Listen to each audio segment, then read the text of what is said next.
Zaldrizes buzdaris gosdau.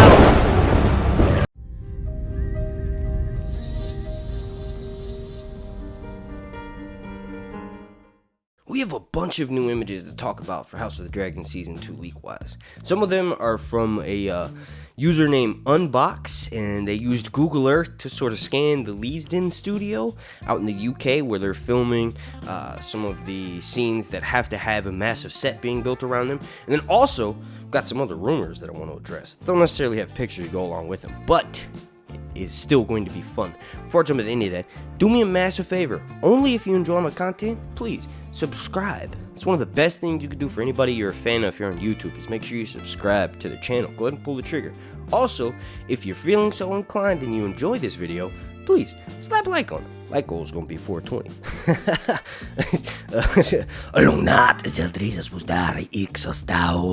Alright, so first up is this image of well, I'm going to go ahead and say it's the battlements of Winterfell, right? So it was being built over a few days. It's got a bunch of fake snow around it.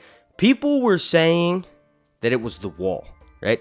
Like immediately on Twitter, people started going nuts. They're like, this is the wall, this is the wall. And then someone juxtaposed an image of what the wall looked like in Game of Thrones Season 1 or Season 4 or whatever, right? And they're like, this has to be what this is, because there's a few scraps of wood, as you can see, laying over to the side. And when you zoom in on the leaked image, you can see, well, pieces of wood laying off to the side.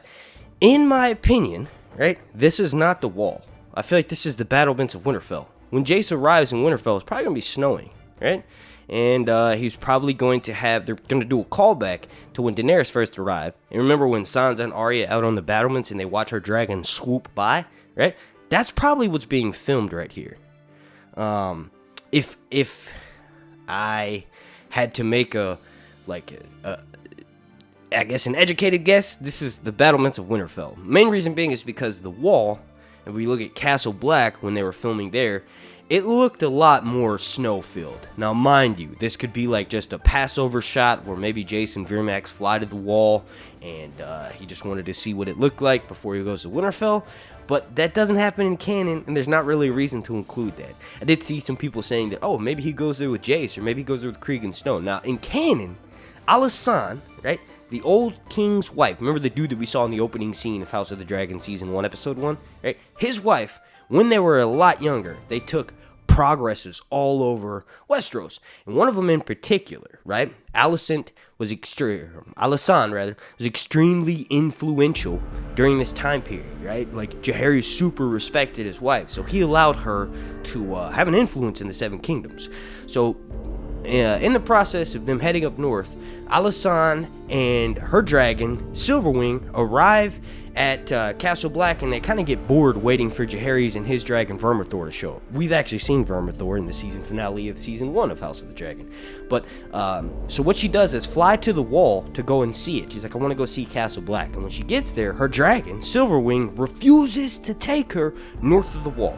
This is something that George has recently created, right? Because we didn't know about this trip north, the details of it rather, until Fire and Blood Part 1 came out. It's not really mentioned in the World of Ice and Fire. This is something that George has recently added into canon because, you know, Fire and Blood just came out in 2018. So with that being said, and we know what happens in Game of Thrones Season 7 when Daenerys goes north of the wall, the idea is that dragons can sense the presence of White Walkers and don't want their riders to die, so they don't let them go north of the wall. So that, along with the picture of snow, right, and this is the first winter or northern scene we've seen being filmed for House of the Dragon, people jumped the gun a bit. In my opinion, this is the battlements of Winterfell, and it will likely be a callback to when Daenerys arrives with her dragon in Winterfell, and Sansa and Arya are witnessing it, and they kind of duck because the dragon flies right above them. Okay, and then next up is the Rook's Rest leaks. First up, we have this image of these burned bodies, so to speak, and they are, well, part of a prop that's being built. Like, the Rook's Rest scene is going to be filmed in the next 2 weeks. Like, they're going to be setting up for it, so they're going to start filming around the third week or so of August, and that's, you know, obviously going to be a massive battle, right? We've got 3 different dragons, we've got armies, we've seen Aegon's soldiers already being filmed, and they're progressing through the Crown Lands to go to Rook's Rest, right? So we know that this is going to be the biggest battle of the season, right? Of the show so far, for sure. This is going to make the Battle of the Stepstones look like child's play comparatively, because there was only, well, you had 2 dragons down there, but Caraxes and Seasmoke weren't fighting each other, right? One could assume that occasionally Rhaenys took melees down there, but it was nothing like, well, the death of a dragon and its rider and the near death of another dragon, right? So I've explained Rook's Rest a ton of times. I'm not going to go over the exact events of what happens. If you want to know what happens, just go and watch any number of my last 6 videos that have come out, because I know they've been prepping for Rook's Rest for a while. As soon as most of the leaks came out and we got no images of people being burned or anything like that, like basically what we have now, I knew that Rook's Rest was going to be filmed later. So I kind of mentioned it, like I said, in almost every single video. But you know what? We're here. Let's do it. All right. So initially, Rook's Rest is being attacked by the Greens, right? They send a message to Rhaenyra on Dragonstone. Rhaenyra is distraught because she just lost her son Lucerys, so Corlys and Rhaenys and Jacaerys are kind of running her small council. Rhaenys volunteers to go to Rook's Rest to help the people out, and when she gets there, it's a trap. It's not Aegon and Sunfire only, but Aegon, Sunfire, then Aemond and Vhagar, and they bum rush her. They sort of jump her, right? And she doesn't run away. Instead, she gladly goes into battle, right? She ends up dying. Meleys puts up a really good fight, severely wounds Sunfire, and is about to win, right? About to win the fight with Sunfire entirely until Vhagar comes crashing into them, knocks them all to the ground. This is when the fire, supposedly according to some leaks, the fire from Vhagar is actually what melts Aegon's armor to his skin. So it's kind of Aemond and Vhagar's fault that the king is taken out. And maybe they even might do a play of angles to make it look as though Aemond does this on purpose and he tries to get rid of Aegon. I know I'm just saying this so casually, but that's because I don't believe it. Take the leaked rumors with a grain of salt, even the leaked pictures with a grain of salt, because they could completely change the scene around for when it appears on our screens, right? Nothing is confirmed until we're watching it as the show is airing. So anyway, if that's the case, and Aemond does take the advantage to get rid of his brother and step into power, that would be nuts, right? You all let me know what you think about those rumors down below. Once again, is that Aemond sees his opportunity to get rid of Aegon, and this is why he crashes into Meleys and Sunfire, ultimately severely wounding Aegon, right? His flames, supposedly Vhagar's flames, are what melts the flesh to Aegon, but that's what puts him on the back burner, puts Aemond rather, as Prince Regent. And of course, Meleys and Rhaenys die in that battle. We know for a fact that Rhaenys dies and Meleys dies because we've seen images of Meleys' head being marched through the streets of King's Landing. And also, in canon, Rhaenys' dies when they crash into the ground, right? Supposedly her body was never fully found, but there was a charred corpse right next to her dragon, and they just assume it was Rhaenys, right? So according to some other leaks, Rhaenys is eaten by Sunfire after she lands and she tries to crawl away from the battle. Then real quick, we have this ballista that's being, filmed for the Rook's Rest battle. So they're in canon, in Fire and Blood, no dragon, right, dies from a ballista aside from Virmex and Jacaerys, and it's more like a chain Gatling ballista that attaches to the dragon's wing and then gets buried deeper because the dragon's going so fast. So this ballista is probably at Rook's Rest to use to try to defend themselves once Aegon and Sunfire or Vhagar and Aemond start attacking the countryside. They use this ballista to sort of defend themselves. But remember, like I said, no dragon dies at Rook's Rest through ballista, so that's probably just like an extra defense for the castle. And then also, this is the last little bit I want to talk about. It's kind of the most interesting. We have a Velaryon ship being built in the Leavesden set. We know it's a Velaryon ship because when you zoom in, you can see the Velaryon sigil, which is the seahorse, right? And then also there was another image that went along with that that shows the ship, right? Like the deck of the ship, right, from overhead, and it's got a massive blood stain on it, right? Remember when those rumors came out and everybody was trying to figure out what the what was going to happen since the season was being shortened, and we kind of need the Battle of the Gullet to happen this season.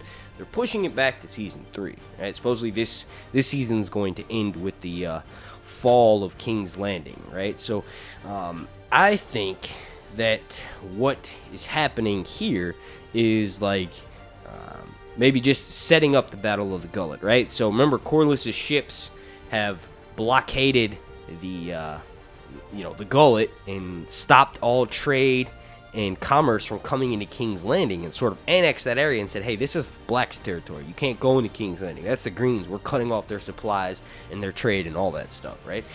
And this is what kind of allows Rhaenyra to take King's Landing, because she literally waits till the Greens have sent out most of their dragons. This is after Rook's Rest happens. Aemond leaves with Vhagar to go and take the Riverlands, because Daemon has been holding the Riverlands the entire season, and Aemond will leave towards the end to go and take back Harrenhal, because at Harrenhal, Aemond thinks that that's Daemon and Rhaenyra's biggest strong point, is because they have a rallying point in the Riverlands for all of Rhaenyra's bannermen to go and flock to. So Aemond figures, alongside Chris and Cole, if they go and take Harrenhal from Daemon, it's going to be a huge, massive blow to the Blacks. Well, Daemon finds out about this before Aemond and Chris and Cole even leave the city, right? And when they do, Aemond is screwed royally, because Daemon and Rhaenyra fly in, right? Rhaenyra puts on black plate, chainmail, and gets on her dragon Syrax. It's night out, it's dark. She flies across Blackwater Bay from Dragonstone and takes King's Landing, right? And there's rumors of a scene being filmed in which someone's being beheaded, right? And those rumors were all kind of tied into when Aemond gets to Harrenhal, he puts the garrison to the sword, so people kind of jump the gun, right? Ewan Mitchell has been seen filming for season 2 recently, as the past week or so people are like, there's a scene where Larys is looking from a tower and Aemond beheads the castellan of Harrenhal.